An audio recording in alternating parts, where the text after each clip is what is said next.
Добре дојде во студио за професор Љубомир Фрчковски.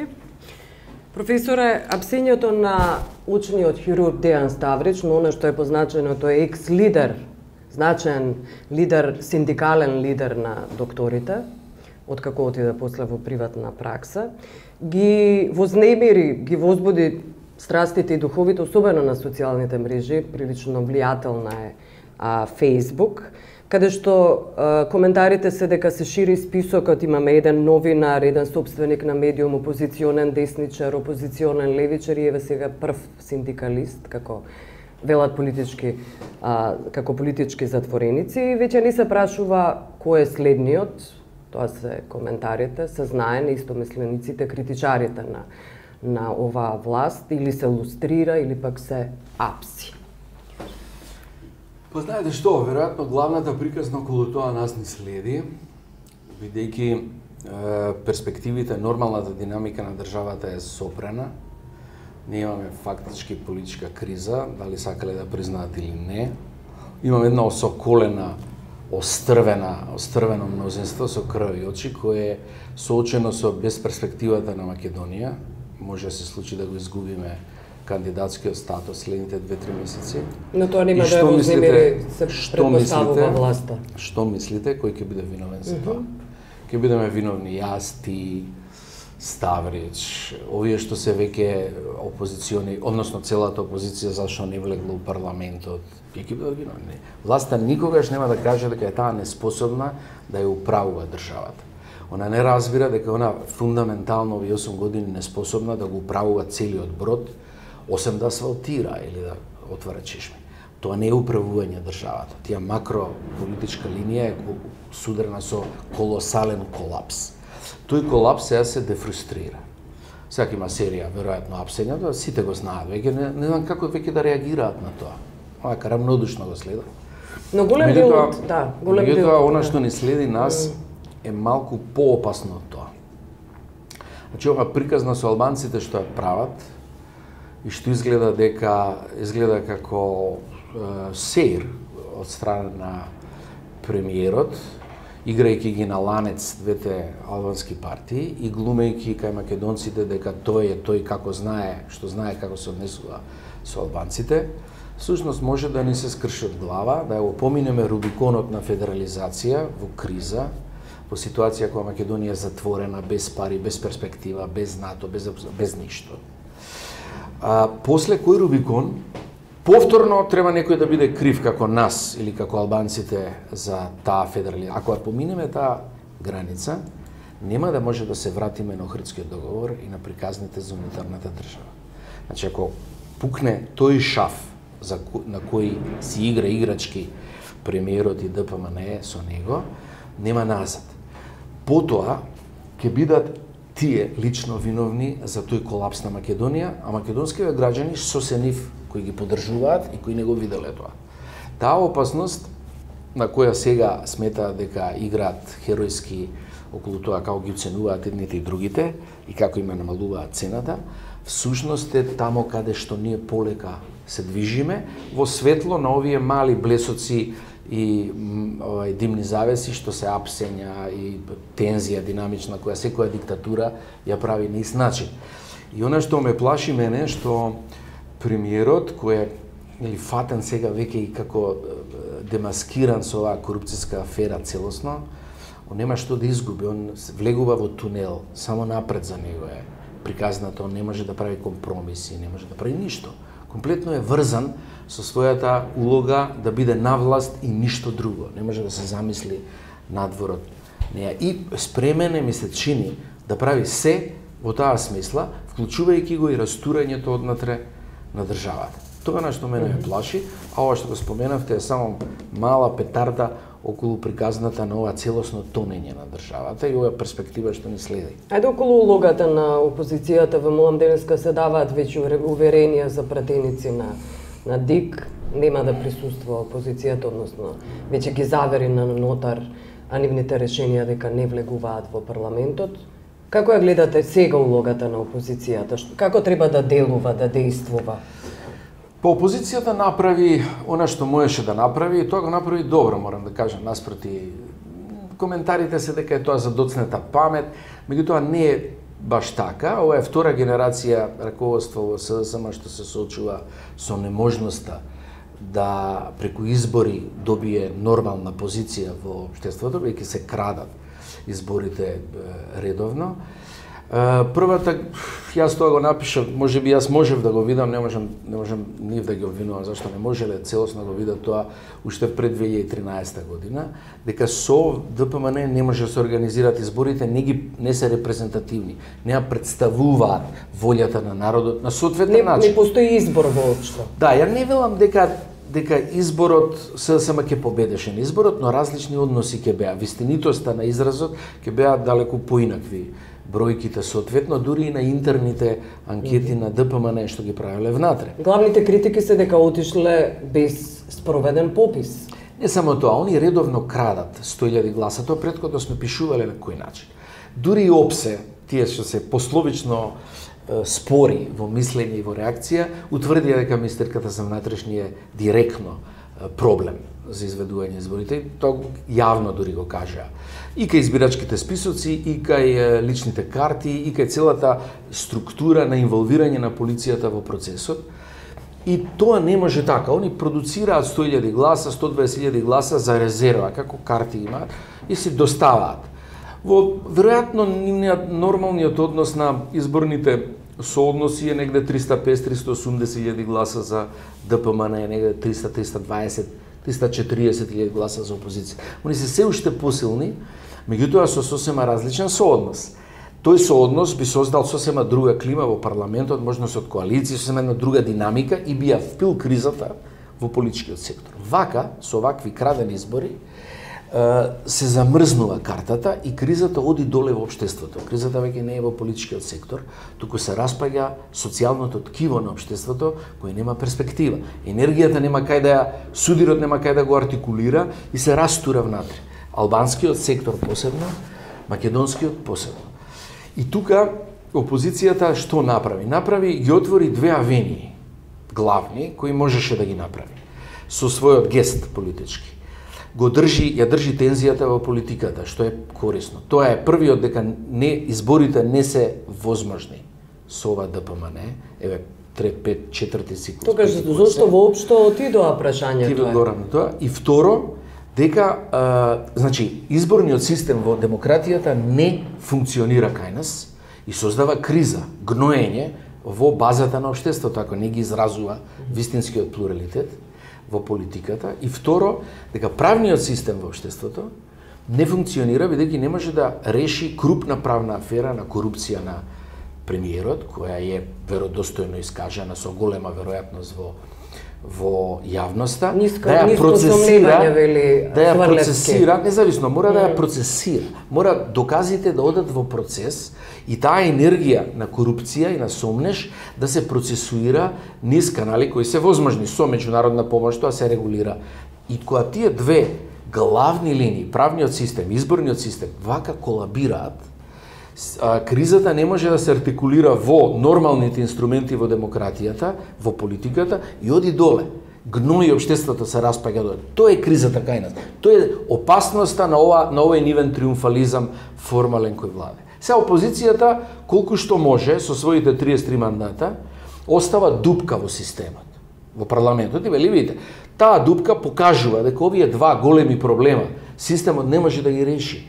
И дека додека не ги реши, не може нормално да функционира со некоја илузија на институционално нормално функционирање.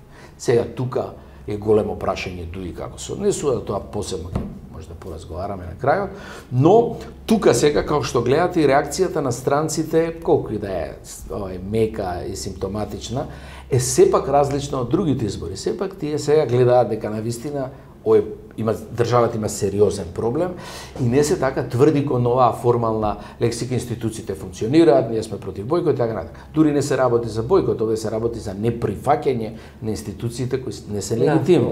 Не е бојкот, не е бојкот на нешто што постои. Тоа се доведува прашање. Но сепак е вашата идеја и тоа одамна пред 2013 беше за техничка влада, околу која би помогнале странците, не може да биде реализирана. Очигледно дека не може да биде реализирана. Па видите, таа Странците идеја... не подадоа рака едноставно. Таа идеја мора да се постави како кота. Дури може да изгледа со ова ДПМН навистина невозможно изгледа како таа би партиципирала, ако се формирала техничка влада, но тоа не значи дека таа е невозможна идеја. Таа идеја мора да биде на крајот од тунелот како излез од следната причина. Избори со оваа министерка и со ДПМН не може повеќе да се изведат. Значи некој мора друг да ги изведе. И тоа ќе видите, така ќе биде. Колку сака да се јуначат ДПМН, тие нема да можат да изведат уште едни избори, а да не распаднат целосно држава.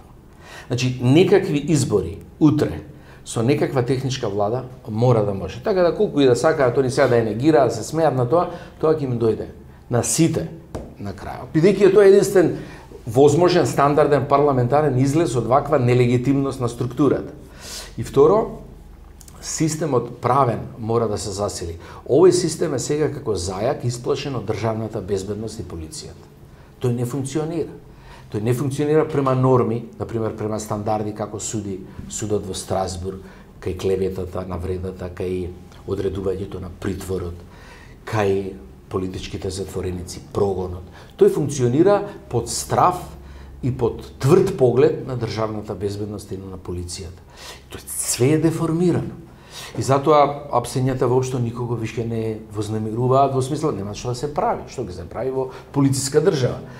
Седите и чекате кога ќе стропнат на вашата врата. Значи нема друга ситуација кој нешто да можете да направите. Нормално може да апелирате до странци така натака со тие благи, но тоа е тоа. Она што сега останува да се направи е една нова политичка агенда на опозицијата. Тоа ќе биде интересно. Не можам да проценам кои све димензии тоа ќе опфати, ама тоа ќе биде нешто како функционирање на дисидентите во државите на доцниот комунизам во источниот блок. Тоа се еден паралелен свет. Ти повторно зборувавме за тоа пред неколку написи во јавноста, повторно беа шокирани македонците, како македонците ќе се поделат во таа смисла. Меѓутоа ние некако мора да живееме, нешто мора да кажеме како треба. Не смееме да заборавиме што е зло, што е добро. Оти они ни ги мешаат работите, они велат дека ова што е црно, кој ќе речат они е бело и сите викаат бело. Они велат вака. Нема да процесираме процес на корупција, бидејќи добивме на избори мнозинство. И сега, ако напишеме дека крокодилот лета и добиеме мнозинство, крокодилот стварно треба да лета и сега сите треба да веруваме во тоа. Така не убедува дека не треба да има процесирање на крупен корупцијски скандал затоа што ни добиле мнозинство на избори. Што можете на тоа да кажете, освен да го завртите погледот од таквата абсурдна приказна? Или да станете дисидент, или да побарате политички азил кога велите веќе за дисидентите дека... Опозицијата сакав да кажам дека ќе биде изложена на една, и сите ние, на една нова политичка пракса паралелна. Значи ќе мора као да делат летки, да ги шират летките на шапилограф, да функционирате, сакаат, гледате како се случува мрежите, интернет да функционира во таа смисла како единствена информатичка база, ќе мора да работат со народот, на директно, на терен многу повеќе. Ќе има една сосема нова политичка клима која е возбудлива, меѓутоа ќе биде на маргините на политичката ситуација, а централната политичка ситуација ќе пропаѓа со тресок. Бидејќи она што очекувам да се случи е да поради оваа влада, значи владата на ДПМН, ние го изгубиме кандидатскиот статус и второ, да не бидеме интегрирани во НАТО, независно што они сметаат дека Путин ќе ни помогне индиректно, кризата во Украина, па НАТО ќе се прошири и ќе ја притиснат Грција да не прими под фиром, тој спин го вртат, тоа нема да се случи, они нас ќе не притиснат за преговори. А не гледам како премиеров ќе прифати преговори кои до сега не ги прифаќал, која била подобра ситуацијата, сега сам треба да преговара. Власта е многу полесно да преговара сам. Не знам како, кешки да прифати преговори, не знам како би прифатил, што значи ние остануваме надвор од се. Без пари, со неверојатни долгови кои треба да ги враќаме. И замислете сега таа ситуација за лаик, не мора да го знаете тоа нешто, бидете експерт. Тоа е скоро неверојатна ситуација во која репресијата, оние закрвавени очи кон предавниците ќе бидат само повеќе присутни. И друго, Господ да ни е на помош во таа ситуација.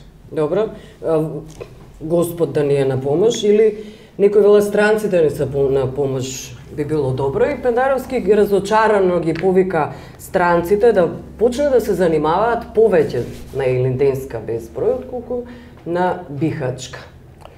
Па не знам ја како, знаете како многу е слаба странската политичка профилација овдека кај нас. Значи и врвот на ЕУ и американскиот естаблишмент овдека е прилично млак. Гледайте, американците прават една значајна акција, спот против односно загрозеноста на слободата на медиумите. Во исто време им се случува еден третокласен политички функционер од ДПМН, шеф на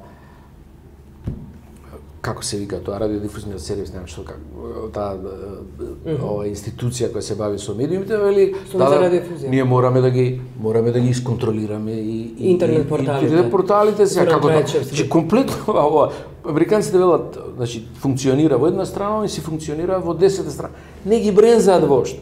Тоа ќе се случи и со приказните околу преговорите, тоа ќе се случи со апелот за политички диалог, отприлike една не можат да го доведат во прашање. И за тука постои едно прашање, а тоа е прашањето на Дуи. Ова власт, независно од резултатот, не може да рискира Дуи да отиде во опозиција заедно со СДСМ. Независно што глумат играње со ДПА и со симнување на цената на Дуи, они нема да може да издржат варијанта во која и Дуи би била во опозиција. Тој нелегитимитет, тогаш притисокот од надвор би бил дополнително. И затоа се свесни, заради тоа и него прават. И затоа они ќе си легнат на брашно и ќе си преговара и на крај ќе бидат таа коалиција, по моје мислење, со Дуи ќе направат повторно. Во меѓувреме глуми премиерот дека он знае како се однесува со албанците, игра со нив и така натаму, една прилично примитивна политичка агенда. И вели да не го оценуваат и да, тоа е една и тоа функционира кај дел од македонците, они велат па видите па овој нашиот премиер знае како треба со албанците се однесува, така треба. Со ланец да ги држат и да ги оценуваат и они да играат со нив како тоа. Па се појавуваат едни овие сателитски НГО кои велат не треба да има лобирање, една прилично примитивна, една ниска политичка култура која не интересира веќе никого, но функционира. Додека функционира, веројатно ќе упразнува. Може да е тоа нивото на ДПМН целосно.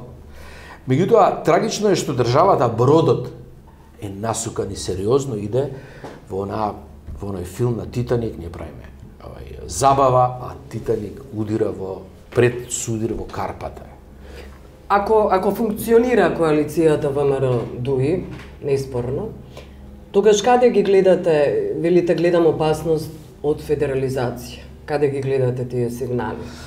Па сигналите се во овој момент присутни.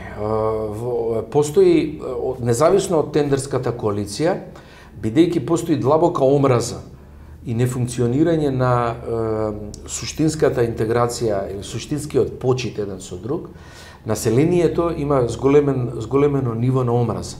Бидејќи нема судир во политиката, нормален судир, Дуи не предизвикува нормална политичка криза кон партнерот со кој нема ништо заедничко осем тендерите, ништо. Значи има судир околу интеграцијата во НАТО, околу евроатлантската перспектива на Македонија. Едните гледаат према Путин, другиве према американците. Комплетен суштински раздор. Тоа формално се покрива со една молчечка коалиција заради тендери и противречноста се сели меѓу населението. Имате зголемена омраза, албанците го мразат премиерот и ДПА интензивно. Председателот не се признава. Председателот не се признава и од опозицијата, едно расуло постои. Внатре они функционираат, се трпат едни со други, избива кај младите омразата највеќе, ќе видите како симптом и на мрежите. Омраза суштествена што не сме имале порано, таква до тоа ниво. И сепарацијата на терен, медиската пред се, цела Западна Македонија гледа албански канали, нема никаква врска со Скопје, ниту сака да го гледа централниот дел, ќе почне како се распаѓа економијата, ќе почне организационо, мрежно, регионално да се организира, ќе почне полека да игнорира централната власт, ако одиме. И тој пат они не го гледа, ја тоа не можам да сватам, ДПМН како не може да го види, неодговорно гледа каде оди целата приказна, немаат можност за контрола да ја поврзат работата. Не може да влезат ништо со полицијата, не се прави, а баш и полиција не може да влезе таму. Значи никако не може да ја контролираат работата. Единствено се вадат да тоа што Косово и Албанија имаат своји проблеми и генерално поради регионалниот однос не се ориентирани кон тоа. Инаку, како оди работата кон овој ниво на наша изолација и осиромашување, прв пат во историјата Македонија е послаба од Албанија и Косово. Ние секогаш сме биле подобри од Албанија и Косово. И сме биле алтернативна опција за македонските албанци. Нивната координација била, имало мотив за таа координација, независно од врските со своите сонародници. Сега прв пат ние сме полоши, ние не сме никаква опција за нив. Македонците од Западна Македонија работат со Косово. Економски. Македонците од Тетова. Значи, они ќе почне да функционира како они се развиваат. Ние ако го изгубиме статусот, ние паѓаме под Босна. Ви сваќате каква ситуација е тоа. Не вреди неговото обвинување на алтернативните портали што ќе ги обвини. Кој ќе му верува тоа на премиерот со такво мнозинство? Он не знае да раководи оваа држава и ги обвинува опозицијата што е надвор. Зашто сме го изгубиле? Замислите, он ќе го изгуби заради тоа што копенхашките критериуми оваа влада не ги задоволува. Изборите, владење на право, слобода на медиуми. Тоа се копенхашки критериуми. Нивното повтарање дека сите критериуми ние ги задоволуваме, а само поради спорот со Грција не влегуваме во НАТО, денеска, после овие избори, паѓа. Они веќе не може. Сите аргументи они им ги дале на грците. Груевски идеален партнер на грците. Сите аргументи им ги даде. Сега Гркот може да каже, чекајте, вие немате проблем со нас, со името, молам. Ви имате проблем со избори. Имате проблем со слобода, со све имате проблем. Вие после имате проблем со името. И сега неговиот аргумент поради власта на ДПМН во меѓународната заедница држи. Еден од дипломатите ми вели, вика, гледајте професоре, вика, ние мислевме дека се грците криви за овој проблем. Стварно мислевме тоа. 80% мислевме. Сега, at least 50-50. Сега мислиме дека и тоа беше љубезен кон мене. Најмалку 50-50. Најмалку 50-50 поради власта на ДПМН целиот овој период. Ние ги изгубивме тие позиции. После ова ние ќе бидеме виновни 80%. После оваа неспособност да изведеме избори, што ќе име таа пирова победа на ДПМН-евците на власт. Не сваќам од аспект на државата, не од аспект на нивната партија. Тоа е како тумор кој расте на главата и туморот станува поголем од главата, човече.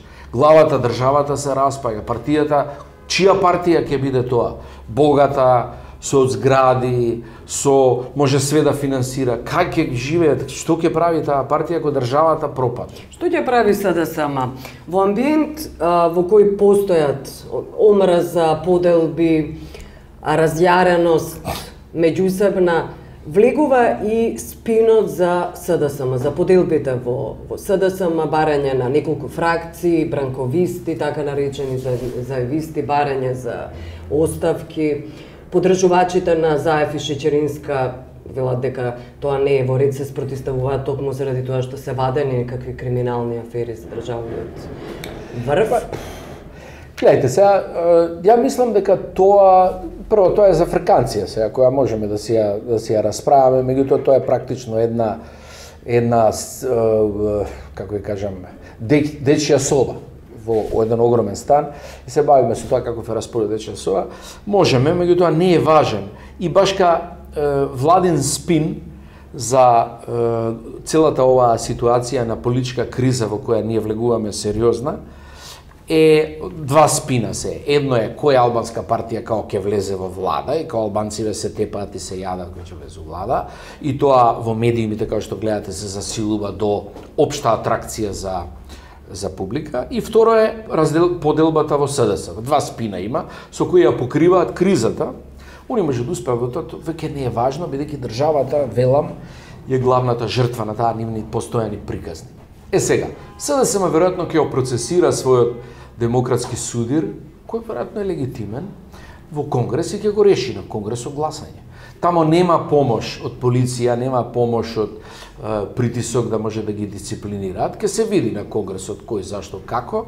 Ја мислам дека ќе помине ова раководство и мислам дека нема зошто, а нема ни кој, by the way, во ова да ја замени, да ја води оваа политичка агенда која сега ја поставува. Главниот проблем е која ќе биде таа агенда после, кога ќе помине гужвата со нивната поддршка.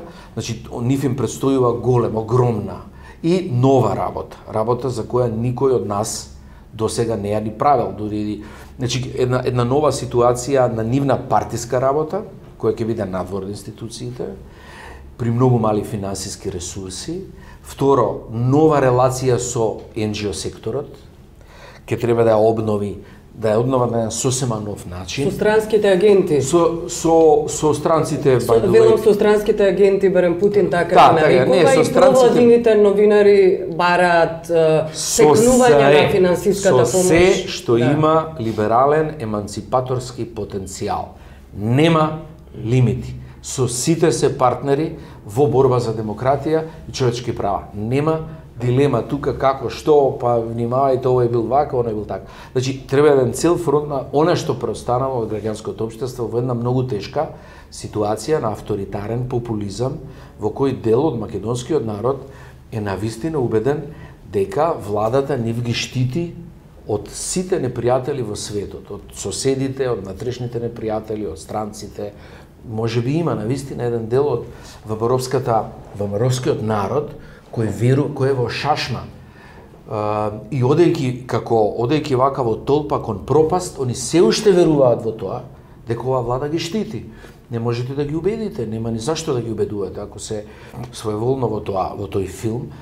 Ги оставате, меѓутоа травматиката на државата, тоа беше Србија. 10 години го гласа Милошевич, никој не се сомневаше дека го гласа.